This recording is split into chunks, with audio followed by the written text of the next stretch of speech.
Good morning बच्चों। देखो आज फिजिक्स का एक छोटा चैप्टर पढ़ेंगे, विस्कोसिटी, या हिंदी में इसको श्यानता बोलते हैं। तो चलो एक बार देखते हैं कि ये श्यान बल या विस्कस फोर्स क्या होता है, वो देखते हैं। ये तो अच्छे ध्यान रखा कि द्रव या फ्लूइड के कारण जो घर्षण बल लगता है या जो प्रतिरोधी बल लगता है उसको श्यान बल बोलते हैं। जैसे बताओ, मैकेनिक्स में तो हमने ठोस सतह के कारण घर्षण बल पढ़ा था, इसको सॉलिड फ्रिक्शन बोलते थे, म्यू के इंटू एन। ध्यान रखा कि ठोस सतह के कारण जो घर्षण बल लगता है उसको तो सॉलिड फ्रिक्शन बोलते हैं, वो तो म्यू के इंटू एन होता था। और वैसे ही द्रव या गैस द्वारा, मतलब फ्लूइड द्वारा जो घर्षण बल या फ्लूइड के कारण जो प्रतिरोधी बल लगता है उसको श्यान बल या विस्कस फोर्स बोलते हैं। तो चलो, और द्रव में जो घर्षण बल या प्रतिरोधी बल लगाने की जो प्रवृत्ति होती है उसको श्यानता या विस्कोसिटी बोलते हैं। तो चलो अब हम इस श्यानता या विस्कोसिटी को डिटेल में स्टडी करते हैं। ये तो देखो, मान के चलना कि फ्लूइड के चैप्टर में हमने हमेशा अशांत द्रव की स्टडी की थी, जिसमें चिपकने की प्रवृत्ति नहीं होती थी, है ना। ध्यान रखना कि फ्लूइड के चैप्टर में हमने पानी जैसे अशांत द्रव की स्टडी की थी, जिसमें चिपकने की प्रवृत्ति नहीं होती थी। लेकिन इस चैप्टर में हम शहद या ग्लिसरीन जैसे शांत द्रव की स्टडी करेंगे, जिसमें चिपकने की प्रवृत्ति होती है। तो चलो सबसे देखते हैं कि किसी जमीन की स्थिर सतह पर, ठीक है ना, तो सबसे देखते हैं कि जमीन की फिक्स सतह पर अगर पानी ऐसा कोई अशांत द्रव बह रहा हो तो इसका वेग ऊंचाई के साथ किस तरह चेंज करेगा। और जमीन की फिक्स सतह पर शहद जैसा कोई शांत द्रव बह रहा हो, कोई चिपकू द्रव बह रहा हो, तो इसका वेग ऊंचाई के साथ कैसे चेंज करेगा वो देखते हैं। है ना। तो चलो मान लेते हैं कि जमीन की फिक्स सतह है और उसके ऊपर मान लेते हैं कि पानी जैसा कोई अशांत द्रव बह रहा है। चलो मान लेते हैं कि 5 मीटर पर सेकेंड के वेग से बह रहा है। तुमको अच्छे बताया ना, अच्छे बताया कि इस बार जो द्रव है अशांत द्रव है, इसमें इस सतह से चिपकने की प्रवृत्ति नहीं होगी। तो होता जमीन की सतह का वेग भले ही 0 है, लेकिन उसके संपर्क में जो पानी होगा उसका वेग 10 होगा। फिर उसके ऊपर जो पानी होगा उसका ही वेग 10 होगा, और ऊपर जो पानी होगा उसका ही वेग 10 होगा। तो हम कह सकते हैं कि जो अशांत द्रव है उसमें सतह से चिपकने की प्रवृत्ति नहीं होती है। इसे सतह का वेग 0, लेकिन उसके संपर्क में जो द्रव होगा उसका वेग नॉन जीरो होगा। और हर ऊंचाई पर वेग लगभग उतना की उतना ही होगा। तो अशांत द्रव में तो वेग ऊंचाई के साथ समरूप रहता है, जो फ्लूइड में हमने लिया था केस। लेकिन चलो अब अगला केस लेते हैं। तो चलो इस बार ही मान लेते हैं कि जमीन की फिक्स सतह है, लेकिन उसके ऊपर शहद जैसा कोई शांत द्रव या कोई चिपकू द्रव बह रहा है। तो उसके वेग का ग्राफ कैसा हो देखना है। तो चलो तुम बताओ कि जमीन का वेग 0 है ना। अब उसके संपर्क में जो लिक्विड होगा उसका वेग कितना हो देखना है। तुमको पता है कि इस बार जो द्रव है वो, ठीक है ना, इस बार जो द्रव है वो शांत द्रव है, तो शहद के टाइप से चिपकू द्रव है, तो उसमें सतह से चिपकने की प्रवृत्ति होगी। तो बताओ सतह का वेग, है ना, सतह का वेग 0 है, तो उसके संपर्क में जो लिक्विड होगा उसका वेग लगभग 0 होगा। कह सकते हैं ना, शांत द्रव है, चिपकू द्रव है, उसमें सतह चिपकने की प्रवृत्ति होगी, इसलिए सतह का वेग 0 है। तो उसके संपर्क में जो लिक्विड होगा उसका वेग लगभग 0 होगा। फिर ऊपर वेग थोड़ा सा ज्यादा होगा, ऊपर वेग थोड़ा सा और ज्यादा होगा, फिर और ज्यादा होगा, कुछ ऊंचाई के बाद वेग लगभग समरूप होगा।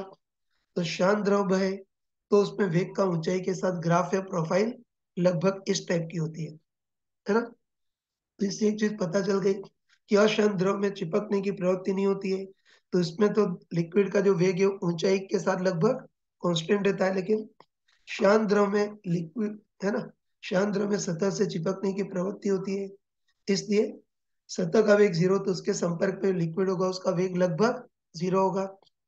और फिर उसके बाद वेग ऐसे ऊंचाई के साथ चेंज करेगा, तो इसमें वेग ऊंचाई के साथ समरूप नहीं रहता है।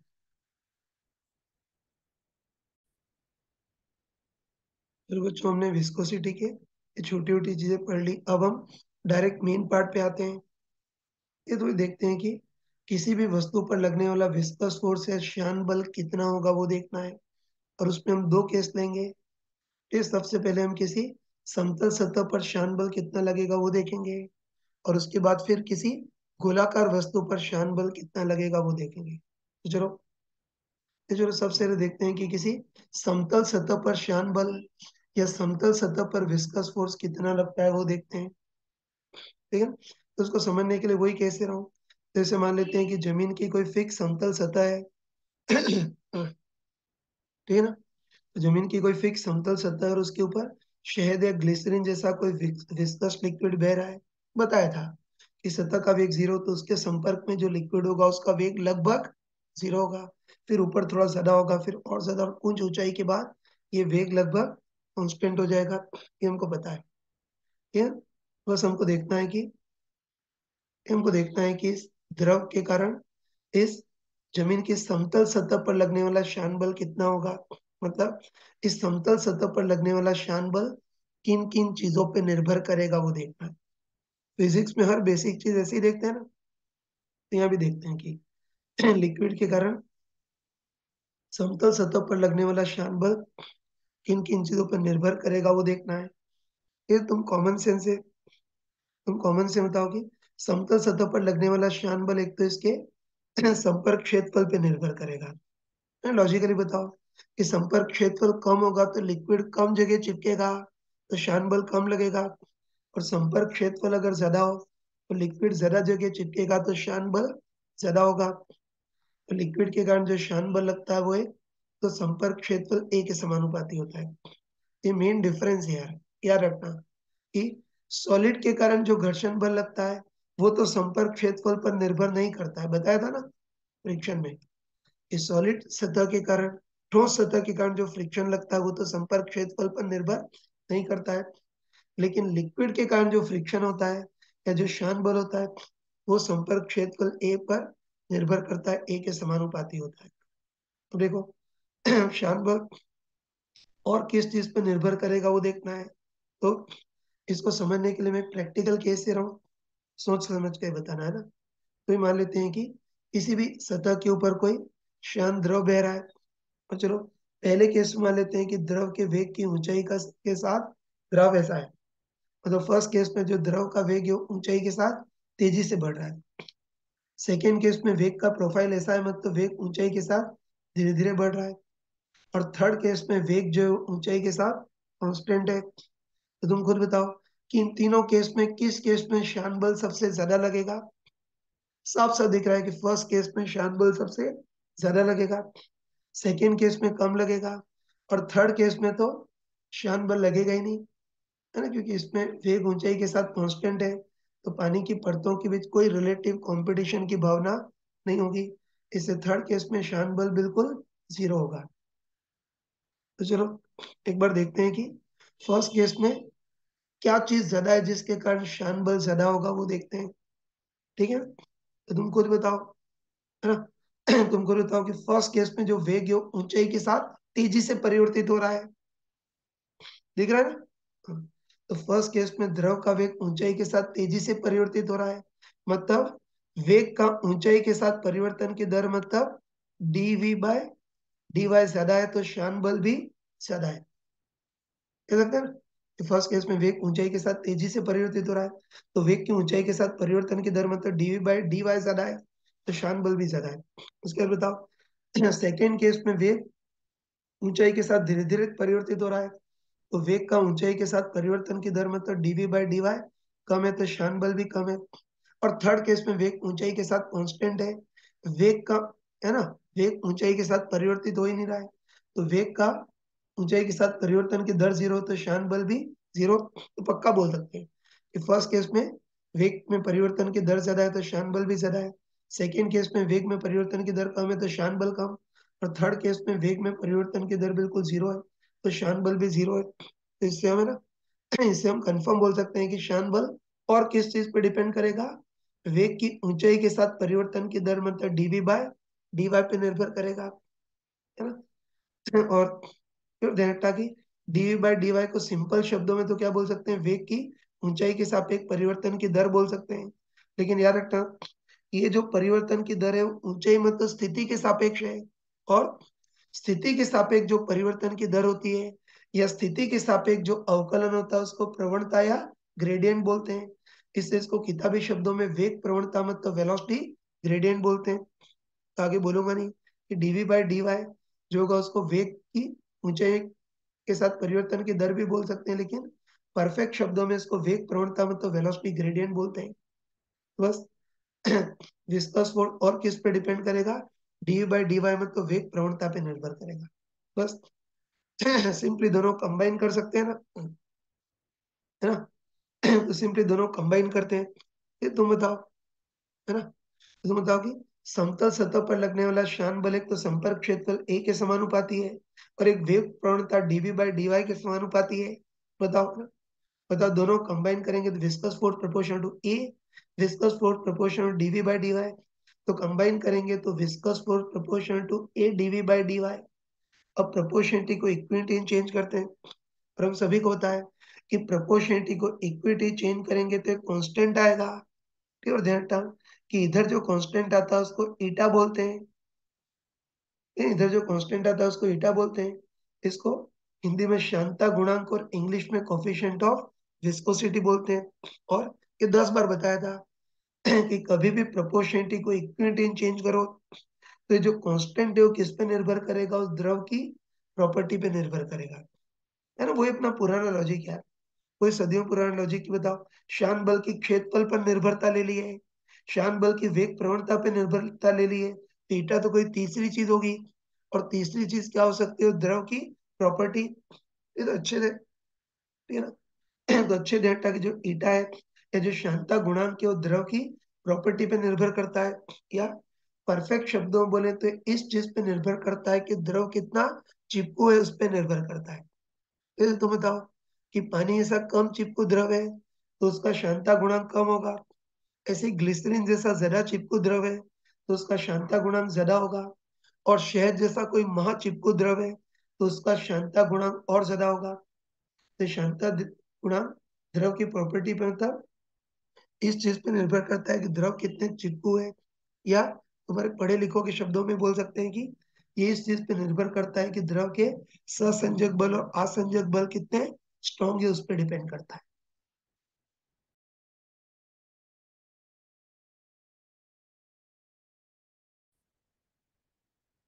फिर बच्चों एक बार देखते हैं कि शांता गुणांक की ताप पर निर्भरता क्या होगी, वो देखते हैं। तो चलो पहले देखते हैं कि किसी द्रव का ताप बढ़ा है तो उसकी शांता बढ़ेगी या घटेगी, वो देखना है। ये तो हम लॉजिकली बोल सकते हैं कि द्रव की जो शांता है वो चिपकने के कारण होती है, मतलब स्वसंजक और असंजक बलों के कारण होती है। ये तो कॉमन से बताओ कि किसी भी द्रव का ताप बढ़ाएंगे तो उसके अंतरणिक बल कमजोर हो जाएंगे, मतलब ससंजक और असंजक बल कमजोर हो जाएंगे।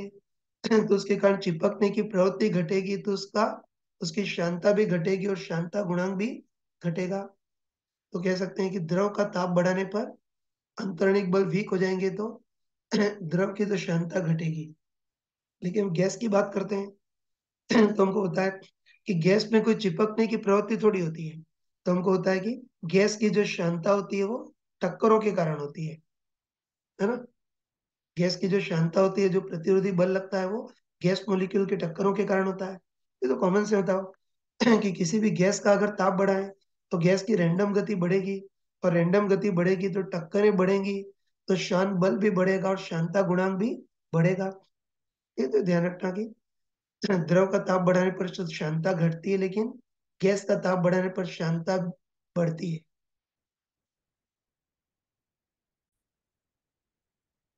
देखो बच्चों ये तो हमने पूरा डिटेल में पढ़ लिया, लेकिन अब हमको आगे इतना डिटेल में नहीं देखना। अब आगे है ना, अब आगे तुमको डायरेक्ट रिजल्ट की फॉर्म में याद रखना है कि किसी भी समतल सतह पर लगने वाला शान बल कितना होता है, simply eta A DV by D Y, है ना। डायरेक्ट याद रखना कि किसी भी समतल सतह पर लगने वाला शान बल है viscous force eta A DV by D Y, जहाँ ईटा तो क्षमता गुणांक जो क्वेश्चन में दिया होगा। फिर ए संपर्क क्षेत्रफल, संपर्क क्षेत्रफल में तो लिक्विड जो है वो सतह के कितने क्षेत्रफल के संपर्क में होगा वो ए होगा।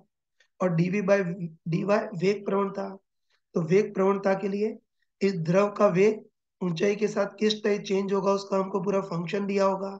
तो उसका y के सापेक्ष अवकलन करके dv बाय dy भी निकाल सकते हैं। तो बस किसी भी समतल सतह पर लगने वाला शान बल ईटा है dv बाय dy होगा। अभी इम्पोर्टेंट है ना, एक इम्पोर्टेंट चीज और ध्यान रखना कि ईटा है dv बाय dy, इससे हम द्रव द्वारा किसी समतल सतह पर लगने वाला शान बल भी निकाल सकते हैं, और द्रव की परतों के आपस में शान बल निकालना हो तब भी ईटा डीवी बाई डी वाई का यूज कर सकते हैं। याद रखना है ना कि द्रव द्वारा किसी समतल सतह पर लगने वाले शान बल के लिए भी ईटा डीवी बाई डी वाई, और द्रव की परतों के भी आपस में लगने वाले घर्षण या आपस में लगने वाले शान बल के लिए भी ईटा डीवी बाई डी वाई लगा सकते हैं। बस एक ही डिफरेंस है कि बताओ, जो जमीन की सतह वाई इक्वल 0 पर स्थित है, तो जमीन की सतह पर शान बल निकालना हो तो पहले ईटा डीवी बाई डी वाई में तो अवकलन करके शान बल का पूरा एक्सप्रेशन निकालना, और जमीन की सतह वाई इक्वल 0 पर स्थित है तो अंत पे वाई की जगह 0 रख देंगे तो वाई इक्वल 0 पर होता इस जमीन की सतह पर शान बल आ जाएगा। फिर अगर 1 मीटर ऊंचाई पर द्रव की परतों के शान बल निकालना है तो उस एक्सप्रेशन में y की जगह 1 रख देंगे, और 2 मीटर ऊंचाई पर द्रव की परतों के शान बल निकालना है तो इसमें y इक्वल टू 2 रख देंगे। तो इंपॉर्टेंट चीज है, ईटा डीवी बाई डी है, इस फॉर्मूले से हम द्रव के कारण किसी जमीन की सतह पर भी शान बल निकाल सकते हैं और द्रव की परतों के बीच आपस में भी शान बल निकाल सकते हैं। अब एक और चीज झेल लेना है ना एक और चीज झेल लेना कि देखो, वास्तव में तो है ना, एक्चुअली तो शान बल निकालने के जो भी क्वेश्चन है उसमें वेग का y की फॉर्म में फंक्शन दिया होना चाहिए, तो फिर उसका अवकलन करके dv बाई डी वाई निकाल सकते हैं। लेकिन जेनेटा है ना जेनेटा की अपनी जो एनसीईआरटी की बुक है, जो अपनी इंडियन बुक्स होती हैं, उसमें हमको वेग का y के साथ एक्सप्रेशन नहीं दिया होता है ना तो अपनी एनसीईआरटी से जो इंडियन बुक्स है उसमें वेग का y के साथ एक्सप्रेशन नहीं दिया होता है, और जेनेटा ना जेनेटा सॉरी उदाहरण की किसी भी क्वेश्चन में वेग का y के साथ एक्सप्रेशन नहीं दे रखा हो तो फिर महामूर्खों टाइप से हम मानेंगे कि जो वेग है वो ऊंचाई के साथ रेखीय रूप से चेंज कर रहा है। जैसे हमारे मैकेनिकल इंजीनियरिंग के अकॉर्डिंग तो सरासर गलत है, एक्सपोनेंशियली चेंज करता है। लेकिन फिर भी ध्यान रखना, इस तुम्हारे चिरकुट 12th या जेई लेवल पर अगर वेग का ऊंचाई के साथ एक्सप्रेशन नहीं दे रखा हो तो फिर महामूर्खों टाइप से मानेंगे कि वेग ऊंचाई के साथ रेखीय रूप से चेंज कर रहा है। अगर तुम बताओ कि वेग ऊंचाई के साथ अगर रेखीय रूप से चेंज करे तो फिर डीवी बाई डी वाई की जगह क्या लिख सकते हैं, delta V by delta Y. ठीक है ना तो वेग ऊंचाई के साथ रेखीय रूप चेंज कराओ तो फिर डीवी बाई डी वाई को delta we upon delta Y लिख सकते हैं, जहाँ डेल्टा वाई तो नीचे और ऊपर के बीच ऊंचाई में अंतर, और डेल्टा वी इधर और इधर द्रव के वेग में अंतर। जैसे मान लेते हैं कि y इक्वल टू 0 पर द्रव का वेग जैसे मान लेते हैं 1 मीटर पर सेकेंड है, और y इक्वल टू 2 पर द्रव का वेग 5 मीटर पर सेकेंड है, और वेग ऊंचाई के साथ कैसे चेंज करा उसका फंक्शन ही दे रखा हो, तो महामूर्खों टाइप से मान लेंगे कि वेग ऊंचाई के साथ रेखीय रूप से चेंज करा है, और रेखीय रूप चेंज करे तो डीवी बाई डी वाई को delta we upon delta Y, जहाँ डेल्टा वी तो नीचे और ऊपर वेग में अंतर थे 5 - 1 हो जाएगा, अपन डेल्टा वाई नीचे और ऊपर ऊंचाई में अंतर तो ये 2 हो जाएगा तो ये ध्यान रखना है ना, तो आगे बताऊंगा नहीं। ठीक है, तो ऑब्जेक्ट क्लियर रखना कि समतल सतह पर लगने वाला शान बल ईटा है डीवी बाई डी वाई, लेकिन वेग का ऊंचाई के साथ एक्सप्रेशन नहीं दे रखा हो तो फिर महामूर्खों टाइप से मानेंगे कि वेग ऊंचाई के साथ रेखीय रूप से चेंज कर रहा है, तो फिर शान बल ईटा है डीवी बाई डी वाई की जगह मूर्खों टाइप से क्या लिख देंगे, delta V by delta Y, that's all.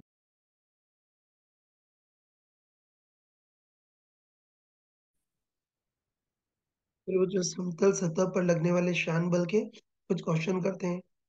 देखो इस बार हमको दे रखा है कि कोई समतल आयताकार प्लेट है जिसकी लंबाई एल और चौड़ाई बी है, और इस प्लेट को कुछ भी करके फिक्स कर रखा है।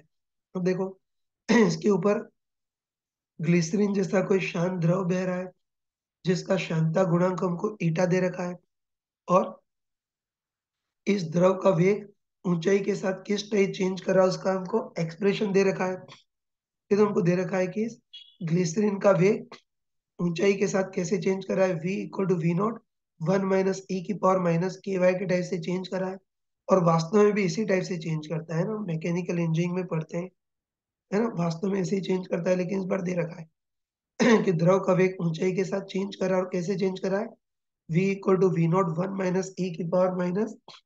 e⁻ के टाइप से चेंज कर रहा है, जहाँ k और वी नॉट कोई कांस्टेंट है तो बस हमको पूछा है कि इस प्लेट पर लगने वाला शान बल कितना होगा वो देखना है। बस हमको अच्छे बताया कि प्लेट की सतह बिल्कुल समतल है ना। कोई चीज की प्लेट की सतह बिल्कुल समतल है और समतल सतह पर लगने वाला श्यान बल कितना होता है, सिंपली ईटा है डीवी बाय डी वाई। तो उस मान रख देते हैं ना। तो बताओ इस प्लेट पर लगने वाला श्यान बल कितना होगा, ईटा है डीवी बाय डी वाई। तो ईटा तो इसका श्यानता गुणांक, ए संपर्क क्षेत्रफल, तो होता लिक्विड प्लेट के कितने क्षेत्रफल के संपर्क में, एल इंटू बी। और बताओ डीवी बाई डी वाई क्या होगा, वेग प्रवणता। तो बताओ डीवी बाई डी वाई के लिए इसका जो वेग दे रखा उसका वाई के सापेक्ष अवकलन करेंगे। चलो मैं अवकलन इधर ही कर लेता हूँ। कि अवकलन करेंगे तो वी नॉट तो कांस्टेंट है बाहर, वन का अवकलन जीरो, माइनस इसमें पूरे का अवकलन करेंगे तो ई की पावर माइनस के वाई इंटू अंदर वाले का एक बार और अवकलन करेंगे तो माइनस के। तो माइनस माइनस का प्लस हो गया। तो सॉल्व करेंगे तो डीवी बाई डी वाई कितना आ गया, के वी नॉट इंटू ई की पावर माइनस के वाई, बस, है ना। तो बोल सकते हैं कि समतल सतह पर लगने वाला श्यान बल, ठीक है ना भाई, इस समतल सतह पर लगने वाला श्यान बल कितना हो गया, ईटा एल बी के वी नॉट इंटू ई की पावर माइनस के वाई। तो समतल सतह पर लगने वाला श्यान बल इतना आ गया। अब बताओ, अब हमको इस प्लेट पर लगने वाला श्यान बल देखना है। जो हमको प्लेट पर लगने वाला श्यान बल देखना है, और बताओ प्लेट कहाँ स्थित है, वाई इक्वल टू जीरो पर स्थित है ना। तो प्लेट कहाँ स्थित है, वाई इक्वल टू जीरो पर स्थित है। तो बताओ प्लेट पर लगने वाला श्यान बल देखना है, मतलब वाई इक्वल टू जीरो पर श्यान बल देखना है। तो उसके लिए श्यान बल वाले एक्सप्रेशन में वाई की जगह जीरो रख देंगे। तो ये क्या बन जाएगा, ई की पावर जीरो, और ई की पावर जीरो कितना हो गया, वन। तो वाई इक्वल टू जीरो मतलब प्लेट पर लगने वाला श्यान बल कितना आ गया, ईटा एल बी के वी नॉट। तो इस प्लेट पर लगने वाला श्यान बल इतना आ गया। अब चलो, फिर प्लेट पर लगने वाले श्यान बल का मान तो इतना हो गया। अब इस श्यान बल की दिशा देखनी है। तो उसको लॉजिकली देख सकते हैं, है ना। दिशा को लॉजिकली बोल सकते हैं। तो बताओ कि प्लेट तो बिल्कुल फिक्स है ना। तो बताओ कि प्लेट तो बिल्कुल फिक्स है, लेकिन उसके सापेक्ष लिक्विड आगे की ओर बह रहा है। कह सकते हैं ना कि प्लेट बिल्कुल फिक्स है और प्लेट के सापेक्ष लिक्विड आगे की ओर बह रहा है। तो बताओ प्लेट के सापेक्ष लिक्विड आगे की ओर बहेगा तो लिक्विड पर टांग खींचने के लिए फ्रिक्शन फोर्स या विस्कस फोर्स पीछे की ओर लगेगा। लिक्विड पर विस्कस फोर्स पीछे की ओर लगेगा तो उसका प्रतिक्रिया प्लेट पर आगे की ओर लगेगा। मतलब कई महामूर्ख ये बोलते हैं कि प्लेट का वेग भी जीरो, उसके संपर्क में लिक्विड है उसका वेग भी जीरो, तो फिर श्यान बल की दिशा कैसे निकालेंगे। ये तो मैंने कूटनीतिक शब्द यूज किया था, मैंने यूज किया था कि प्लेट का वेग जीरो है तो उसके संपर्क में जो लिक्विड होगा उसका वेग लगभग जीरो होगा, लेकिन जीरो से थोड़ा सा ज्यादा होगा, और जितना भी होगा थोड़ा सा वो आगे की ओर ही होगा। बस, अब आगे ये बेवकूफी करने की जरूरत नहीं है ना। बिल्कुल सिंपल शब्दों में बोल सकते हैं कि प्लेट फिक्स है और लिक्विड आगे की ओर बह रहा है। बस प्लेट के सापेक्ष लिक्विड आगे की ओर भाग रहा है तो टांग खींचने के लिक्विड पर फ्रिक्शन फोर्स या विस्कस फोर्स पीछे, लिक्विड पर विस्कस फोर्स पीछे लगेगा तो उसका रिएक्शन प्लेट पर आगे लगेगा। और इस विस्कस फोर्स की वैल्यू इतनी है। तो इस विस्कस फोर्स की वैल्यू ईटा एल बी के वी नॉट उतनी होगी। अब बताओ प्लेट पर विस्कस फोर्स आगे की ओर लगेगा तो इस विस्कस फोर्स के कारण प्लेट भी आगे की ओर गति करने का ट्राई करेगी ना। तो इस बल के बावजूद भी प्लेट को रोके रखना हो तो उसके लिए जितना विस्कस फोर्स आगे लग रहा है उसको कैंसिल करने के लिए एग्जैक्टली उतना ही बल हमको अपनी ओर से पीछे लगाना होगा। तो ये सारी चिरकुट चीजें सुन सकते हैं। मैंने ये बताया था कि इस फॉर्मूला से केवल प्लेट पर ही नहीं, लिक्विड की परतों के आपस में लगने वाला श्यान बल भी निकाल सकते हैं, है ना। जैसे कई बार हमको पूछता है कि प्लेट से 1 मीटर ऊंचाई पर, मतलब वाई इक्वल टू वन पर लिक्विड की जो परतें होंगी उनके बीच लगने वाला फ्रिक्शन फोर्स या विस्कस फोर्स कितना हो देखना है। तो उसके लिए बताओ ये विस्कस फोर्स वाले एक्सप्रेशन में वाई की जगह वन रख देंगे। वाई को टू पर परतों के विस्कस फोर्स निकालना है तो इस फॉर्मूले में वाई की जगह टू रख देंगे। तो इससे हम केवल प्लेट पर ही नहीं, लिक्विड की परतों के आपस में लगने वाला श्यान बल भी निकाल सकते हैं। फिर बच्चों हम इसी बेस एक और क्वेश्चन करते हैं जो अपनी टेक्स्ट बुक में दिया होता है। देखो क्वेश्चन की लैंग्वेज तो मैंने यार लिख दी है, तुम वीडियो पॉज करके उसको नोट कर लेना। मैं डायरेक्ट क्वेश्चन को एक्सप्लेन ही कर रहा हूँ, है ना। तो इस बार हमको दे रखा है कोई तालाब है जिसमें h गहराई तक पानी भरा हुआ है, जहाँ पानी का शांता गुणांक हमको ईटा दे रखा है। तो देखो इस पानी के ऊपर कोई बोट है जिसकी लंबाई L चौड़ाई B, तो संपर्क क्षेत्रफल L इंटू बी होगा ना। और पानी के ऊपर इस बोट को कुछ भी करके V के कांस्टेंट वेग से आगे की ओर गति करवा रहे हैं, है ना। तो इस बोट को V के कांस्टेंट वेग से आगे की ओर गति करा रहे हैं। तो बस सबसे पहले पूछा है कि बोट पर लगने वाला श्यान बल कितना लगेगा वो देखना है। उसके बाद सेकेंड पार्ट में पूछा है कि श्यान बल के बावजूद भी बोट का वेग कांस्टेंट रखने के लिए हमको अपनी ओर से कितना बल लगाना होगा और हमको कितनी पावर सप्लाई करनी होगी वो देखना है। और थर्ड पार्ट में हमको दे रखा है कि अगर हम अपनी ओर से कोई बल नहीं लगाए, बस बोट को वी नॉट जितना वेग दे करके बस किस्मत के भरोसे छोड़ दें, तो फिर शान बल के कारण इसका वेग घटेगा। तो वेग समय के साथ कैसे चेंज करेगा वो देखना है ना। तो चलो स्टार्ट करते हैं, है ना। स्टार्ट करते हैं।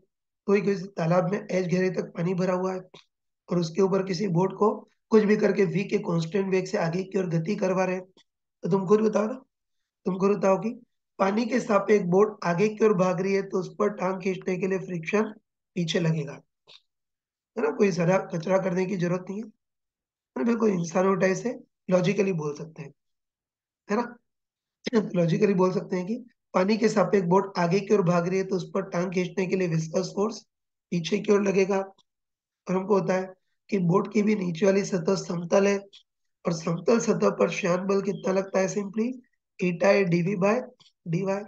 तो बताओ डीवी बाय डीवाई के लिए वेग का ऊंचाई के साथ एक्सप्रेशन दिया होना चाहिए था ना।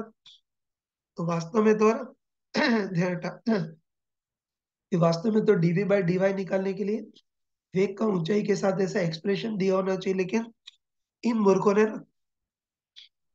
मूर्खों ने वेग का ऊंचाई के साथ एक्सप्रेशन नहीं दे रखा है। तो फिर हम महामूर्खों टाइप से मान लेंगे कि वेग ऊंचाई के साथ रेखीय रूप से चेंज कर रहा है।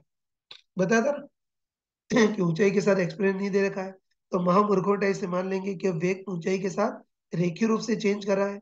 रेखीय रूप से चेंज करे तो डीवी बाय डी वाई को delta V upon delta Y, है ना, जहाँ डेल्टा वी और डेल्टा वाई देख सकते हो। तो चलो तुम बताओ ना, तुम कॉमन से बताओ कि जमीन का वेग 0 है तो उसके संपर्क में जो पानी होगा उसका वेग लगभग 0 होगा।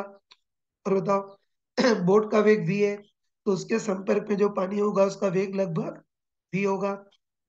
ठीक है, तो जमीन के संपर्क में जो पानी होगा उसका वेग लगभग 0, बोट के संपर्क में जो पानी होगा उसका वेग लगभग v, और बीच में वेग ऊंचाई के साथ कैसे चेंज कराओ नहीं दे रखा है, तो हम महामूर्खों टाइप से मान लेंगे कि बीच में जो वेग है ऊंचाई के साथ रेखीय रूप से चेंज कर रहा है। और वेग ऊंचाई के साथ रेखीय रूप से चेंज करे तो डीवी बाय डी वाई को हम delta V by delta Y लिख सकते हैं।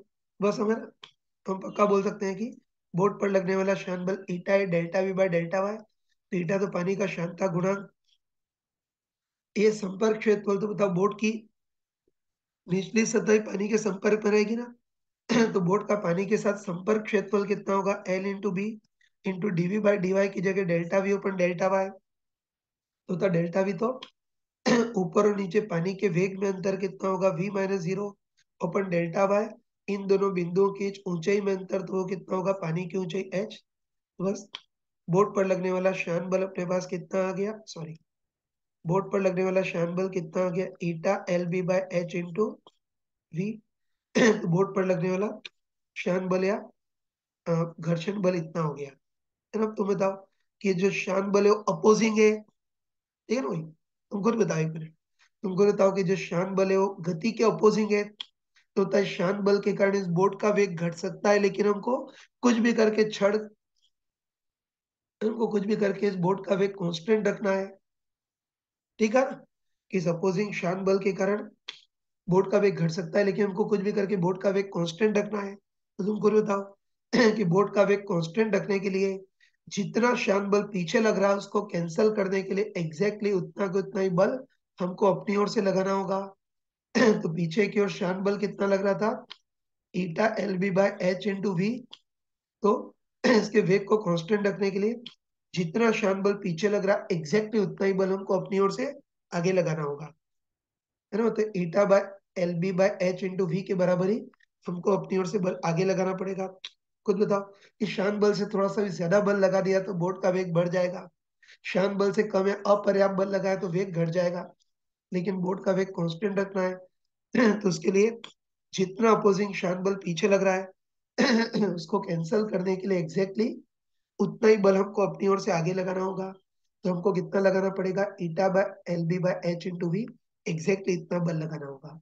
बस वेग मेंटेन रखने के लिए हमको या बाह्य स्रोत को इतना बल लगाना होगा, तो हमको कितनी पावर सप्लाई करनी पड़ेगी वो पूछा है। बताओ हमारे द्वारा सप्लाई की गई पावर कितनी होगी, हमारे द्वारा लगाया गया बल इंटू बोर्ड का वेग v। बताओ हमारे द्वारा लगाया गया बल तो कितना है, eta L B by H into V into और वी करेंगे तो हमारे द्वारा सप्लाई की गई power eta L B by H into V square ये आ गया। तो जो क्वेश्चन का तीसरा पार्ट देखना है ना, देखो अभी तक तो जो भी केस थे उसमें हम बोर्ड को पकड़ करके खुद ले आ रहे थे, मतलब कुछ भी करके बोर्ड का वेग कांस्टेंट करके रखा था। लेकिन थर्ड पार्ट देखना है ना, कोई थर्ड पार्ट में हमको दे रखा है कि इस बार बोर्ड को हम पकड़ करके नहीं ले जा रहे, मतलब हम अपनी ओर से कोई बल नहीं लगा रहे हैं, ठीक है ना। वही तो थर्ड पार्ट में हमने क्या किया कि बोर्ड पर हम अपनी ओर से कोई बल नहीं लगा रहे हैं, बस बोर्ड को प्रारंभ में वी नॉट जितना वेग दे करके पानी की सतह के ऊपर किस्मत के भरोसे छोड़ दिया है ना। बोर्ड को वी नॉट जितना वेग दे करके बस छोड़ दिया इसको। तो बस अब बताओ बोर्ड पे पीछे की ओर शान बल लगेगा और उसके कारण अब इसका वेग घटेगा। बस हमको देखना है कि बोर्ड को वी नॉट जितना वेग देकर छोड़ दें तो बोर्ड का वेग समय के साथ किस टाइप चेंज करेगा और विस्थापन या दूरी एक्स के साथ कैसे चेंज करेगा वो देखना। तो अब तो मैथमेटिकली करना होगा ना। ठीक है, तो मान लेते हैं कि बोर्ड पर लगातार शान बल लग रहा है उसके कारण बोर्ड का वेग लगातार घट रहा है। और चलो मान लेते हैं कि किसी भी जनरल टी समय पर बोर्ड का वेग v हो गया, तो मतलब इस क्षण बोर्ड का वेग v है, तो इस क्षण बोर्ड पर लगने वाला शान बल कितना होगा, eta L B by H into V, है ना। तो बस तुमको बताओ कि बोर्ड पर परिणामी बल के नाम पर केवल शान बल ही लग रहा है, और कोई वास्तविक बल है क्या, नहीं है ना। तो तुम बताओ इस क्षण बॉल पर, है ना, इस क्षण बॉल पर परिणामी बल के नाम पर केवल शान बल लग रहा है, जो कि कितना है, eta L B by H into V है। लेकिन होता है जो बल है वो गति के अपोजिंग है, इससे इसको माइनस लिखेंगे तो परिणामी बल इतना है। बस सिंपली परिणामी बल से त्वरण निकालेंगे और त्वरण का एक बार समाकलन करके वेग। तो तुमको बताओ कि न्यूटन सेकेंड नियम के अनुसार परिणामी बल को खोल कर क्या लिख सकते हैं, द्रव्यमान इंटू त्वरण। तो त्वरण कितना आ गया, minus eta L B by M H into V इतना हो गया। बस अब त्वरण का सिंपली एक बार समाकलन करके हम वेग निकाल सकते। तो उसमें मैंने बताया था तुमको सरल रेखी गति में बताया था कि त्वरण के अंदर वेग छुपा होता है, तो त्वरण को खोल करके डीवी बाई डी टी भी लिख सकते हैं या V D by D X भी लिख सकते हैं। लेकिन पहले पार्ट पे हमको जो सॉल्यूशन है वो समय के रूप में निकालना है और समय की फॉर्म में निकालना हो, तो तब त्वरण को खोल करके हम क्या लिखेंगे, डीवी बाय डी टी। तो बस सभी को होता है सिंपली समाकलन करेंगे, लेकिन पहले वेरिएबल को सेपरेट करेंगे। तो वी वाली टर्म को एल एच एस में और बाकी कचरा टर्म को आर एच एस में, तो इधर तो डीवी ओपन वी आ जाएगा बराबर इधर minus eta L B by M H into D T. बस वेरिएबल सेपरेट हो गए, रास्ता साफ है। तो सिंपली दोनों ओर समाकलन, लिमिट टी इक्वल जीरो से टी इक्वल टी। बताओ टी इक्वल जीरो पर बोर्ड का वेग कितना था शुरू में, वी नॉट, और किसी भी टी समय पर बोर्ड का वेग निकालना है तो वी। आगे समाकलन कर लोगे ना, तो जगह नहीं से डायरेक्ट कर रहा हूँ कि डीवी बाय वी का समाकलन लॉग वी, अपर लिमिट रखेंगे log V minus lower limit रखेंगे लॉग वी नॉट, और log A minus log B को लॉग ए ओपन बी, तो log of V by V naught equal to R H S में तो minus eta L B by M H तो constant है बाहर, और बचा ओनली डी टी, तो ओनली डी टी का समाकलन टी लिमिट रखेंगे तब भी टी आएगा। बताओ नेचुरल लॉग को उधर ट्रांसफर करेंगे, नेचुरल लॉग को इधर ट्रांसफर करेंगे तो क्या बनेगा, ई की पावर। तो लॉग को इधर ट्रांसफर करेंगे, इधर तो v बाय वी नॉट, और उधर ट्रांसफर करेंगे e की power minus eta L B by M H into T हो गया। वी नोट को भी ट्रांसफर करते हैं, तो बताओ वी नोट को भी ट्रांसफर करेंगे तो क्या आ जाएगा, v equal to V naught, अरे यार जगह ही नहीं है, नीचे लिखना पड़ेगा ना, वही वी नोट को भी ट्रांसफर करेंगे तो क्या आ जाएगा, v equal to V naught e की power minus eta L B by M H into T. तो वेग का समय की फॉर्म में एक्सप्रेशन ऐसा आ गया। चलो एक बार ग्राफ भी बना लेते हैं, तो देखते हैं कि बोर्ड का वेग ये समय के साथ किस टाइप चेंज करेगा, उसका ग्राफ बना लेते हैं। दोस्तों बताओ कि शुरू में बोर्ड का वेग कितना था, वी नॉट, फिर अपोजिंग टांग अड़ाने वाला श्यान बल लगेगा तो उसके कारण वेग घटेगा, लेकिन एक्सपोनेंशियली घटेगा, मतलब रफली ई की पावर माइनस टी के टाइप से घटेगा। और बताओ लंबे समय के बाद या टी टेंस टू इनफाइनाइट इसमें रखें तो ई की पावर माइनस इनफाइनाइट जीरो, तो लंबे समय के बाद बोर्ड का वेग टेंस टू जीरो। तो बोर्ड का वेग समय के साथ कैसे चेंज करेगा वो आ गया। ये भी तो वेग समय के साथ कैसे चेंज किया वो निकला। तो कई बार पूछता है कि इस बोर्ड का वेग तय की गई दूरी x से साथ कैसे चेंज करेगा वो देखता है। तो उसके लिए वही तरीका कि परिणामी बल को द्रव्यमान इंटू त्वरण, तो त्वरण इतना आ गया। अब त्वरण के अंदर वेग छुपा होता है ना, तो तुम बताओ कि त्वरण को dv बाई dt भी लिख सकते हैं और v dv बाय dx भी लिख सकते हैं।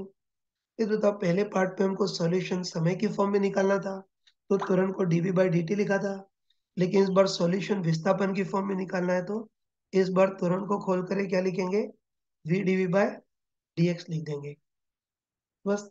तो वही इस बार भी समाकलन करेंगे, लेकिन पहले वेरिएबल को सेपरेट करेंगे, तो इस v से ये भी कैंसिल हो गया, केवल dx को उधर ट्रांसफर करने से काम चल जाएगा। इधर dv आएगा इक्वल टू RHS में कितना आएगा, minus eta L B by M H into D X. बस वेरिएबल सेपरेट हो गए तो सिंपली दोनों ओर समाकलन करेंगे, limit x equal to zero से x equal to x equal to zero पर, तो शुरू में वेग v नॉट था और बाद में v, ओनली dv का समाकलन v, अपर लिमिट रखेंगे v माइनस लोअर लिमिट रखेंगे v naught equal to minus eta L B by M H, तो कॉन्स्टेंट है बाहर, और बचा ओनली dx का समाकलन x, अपर लिमिट रखेंगे x माइनस लोअर लिमिट रखेंगे जीरो तो इससे v equal to V naught minus eta L B by M H into X इतना आ गया तो तब v वाला एक्सप्रेशन x की पावर वन आ गई, मतलब वेग समय के साथ भले एक्सपोनेंशियली घट रहा था, लेकिन वेग जो तय की गई दूरी है उसके साथ रेखीय रूप से घटेगा। तो कई बार वेग और तय की गई दूरी x के बीच भी ग्राफ पूछता है, तो तब शुरू में तो वेग v नॉट होगा फिर दूरी के साथ साथ वेग घटेगा, लेकिन दूरी के साथ जो वेग है वो रेखीय रूप से घटेगा, इस टाइप से घटेगा। और इसको y equal to C plus M X से कंपेयर करें तो स्लोप का काम कौन करेगा, minus eta L B by M H. तो ये इस टाइप के क्वेश्चन कर सकते हो। तो चलो बच्चों इसका एक और क्वेश्चन लेते हैं। इस बार हमको दे रखा है थीटा कोण का कोई नत तल है जो बिल्कुल फिक्स है, और उसके ऊपर कैस्ट्रॉल जैसा कोई इंजन ऑयल डाल दिया है, और उसके ऊपर हमने एन द्रव्यमान का कोई घनाभ के आकार का ब्लॉक रख दिया है जिसकी लंबाई एल, चौड़ाई बी और ऊंचाई एच है। और हमको बताया कि बताओ नत तल के ऊपर हमने इंजन ऑयल डाला था ना, तो इस बार नत तल और घनाभ के आकार का जो ब्लॉक है उसके बीच पतली सी परत में थोड़ा सा इंजन ऑयल आ जाएगा, है ना, दोनों के डायरेक्ट संपर्क नहीं हो पाएगा ना। बोल सकते हैं कि इस बार नत तल और ब्लॉक के बीच पतली सी परत में थोड़ा सा इंजन ऑयल आ जाएगा। और हमको दे रखा है कि इंजन ऑयल की जो मोटाई है वो टी है, और इंजन ऑयल का क्षमता गुणांक ईटा है। और चलो अब इस ब्लॉक को छोड़ दिया है, तो तब छोड़ेंगे तो एम जी साइन थीटा के कारण शुरू में तो इसका वेग बढ़ेगा, लेकिन वेग बढ़ेगा तो टांग अड़ाने वाला घर्षण बल या श्यान बल भी बढ़ेगा, है ना। बताओ जैसे ही श्यान बल एम जी साइन थीटा के बराबर हो गया, तो उसके बाद इसका वेग और नहीं बढ़ेगा बल्कि वेग कांस्टेंट हो जाएगा, और इस वेग को हम सीमांत वेग या स्टेडी स्टेट वेग बोलते हैं। बस पूछा है कि इस ब्लॉक का स्टेडी स्टेट वेग कितना होगा वो देख स्टार्ट करते हैं ना। तो इस ब्लॉक को छोड़ दिया है ना, तो हमको बताया कि छोड़ेंगे तो एमजी साइन थीटा का नीचे की ओर फिसलेगा, श्यान बल भी लगेगा तो उसके कारण इसका वेग लगातार चेंज होगा। तो चलो मान लेते हैं कि किसी जनरल टी समय पर इसका वेग v हो गया, तो चलो इस समय ब्लॉक पर कौन कौन से बल लगेंगे वो देखते हैं।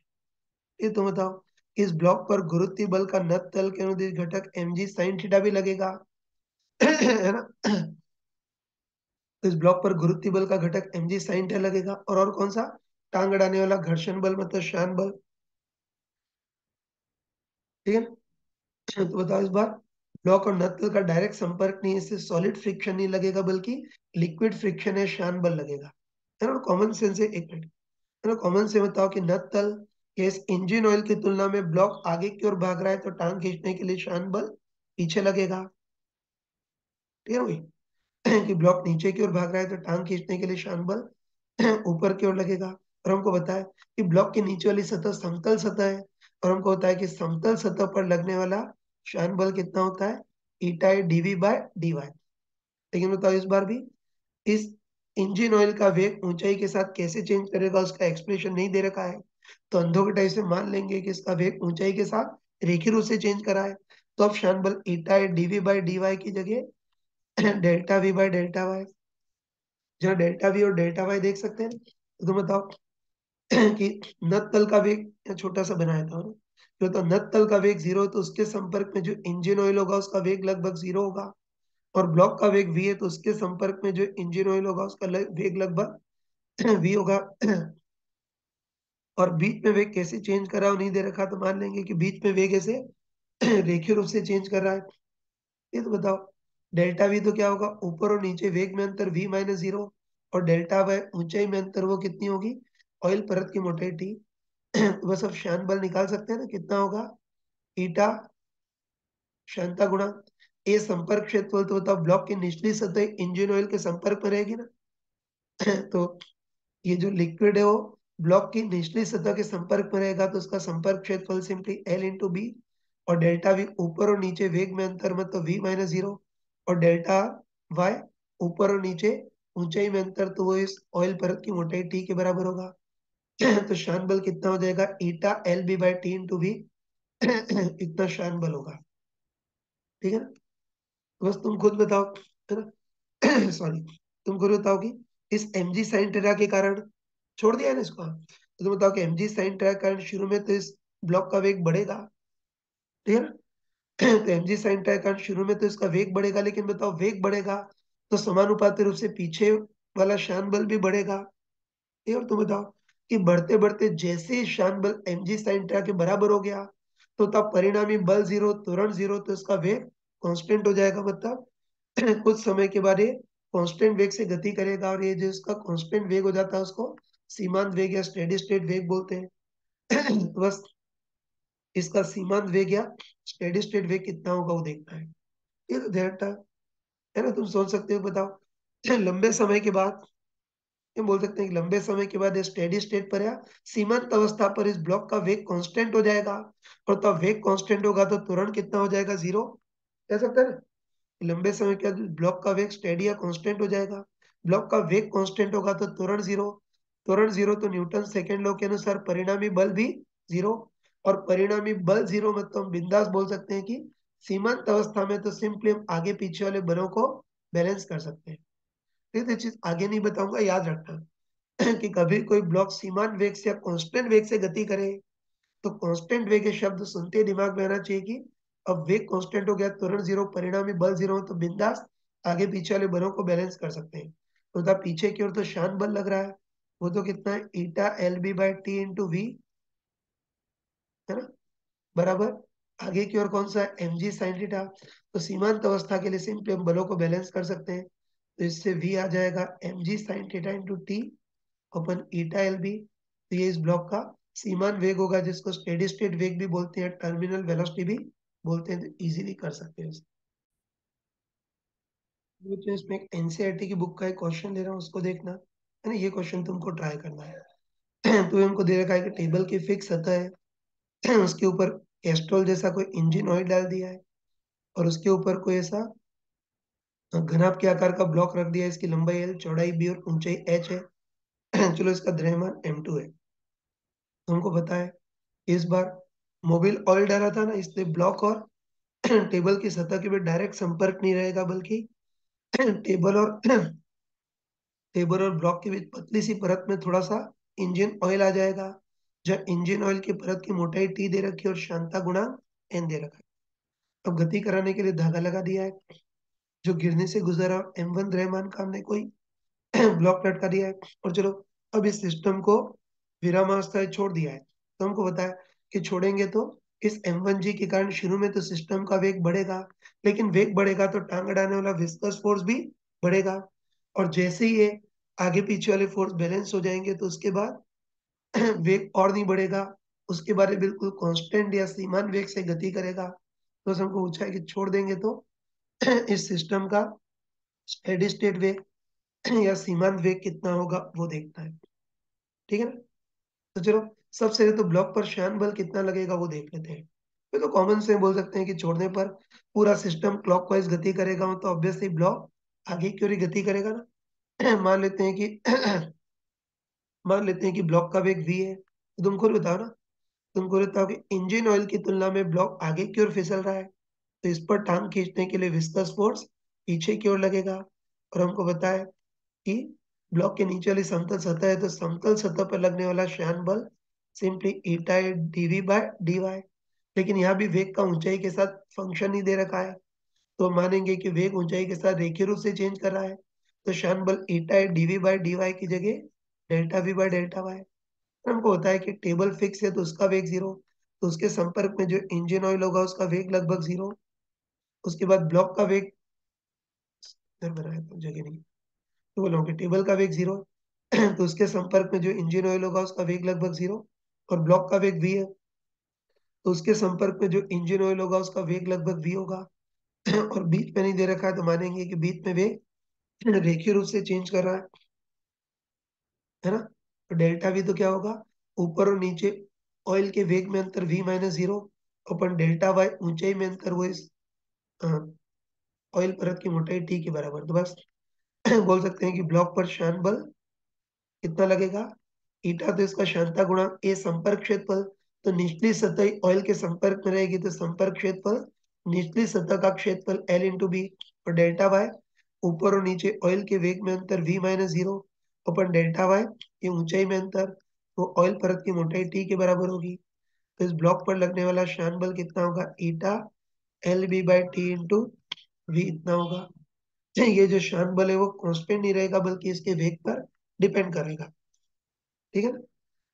और आगे हम सोच सकते हैं, है ना, आगे भी सोच सकते हैं कि मतलब शुरू में तो M1G के कारण इसका वेग बढ़ेगा, वेग बढ़ेगा तो समानुपात रूप से टांग अड़ाने वाला विस्कस फोर्स भी बढ़ेगा। और जैसे ये विस्कस फोर्स और M1G दोनों बैलेंस हो गए, तो तब परिणामी बल जीरो, तुरंत जीरो, तब ये पूरा सिस्टम कांस्टेंट या सीमान वेग से गति करेगा।